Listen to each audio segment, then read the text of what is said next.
गाँव में बुलुछि भालू भयभीत लोके बालेश्वर जिला नीलगिरी ब्लॉक पाटणा गाँव में भालू आतंक 3 दिन है स्वर्णचूड़ पहाड़ू भालुटी आसी आतंक खेलाई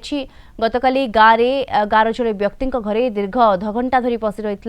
पर वन विभाग पहुंची भालू को घोड़ाई भालू पशुवर संजय हेले लोके ताटी कबाट पकाई देउछंती बारंबार गाँव में भालू पशुवर असंतोष प्रकाश करिसेंती ग्रामवासी।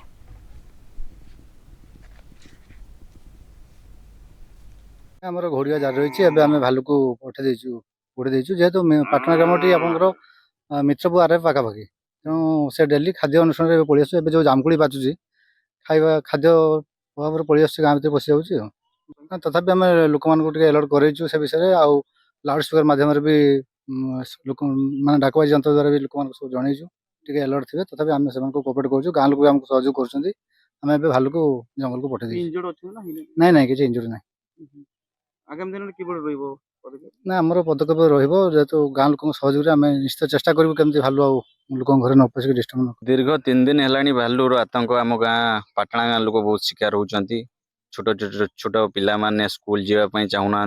एवं आप देखिपे स्कूल पाखे भालुटी थिला तेणु पिला माने स्कूल ट्यूशन जाइते पार ना बहुत डर लगुच बहुत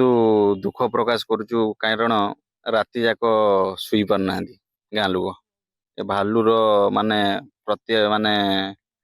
भालुर आतंक प्रबल।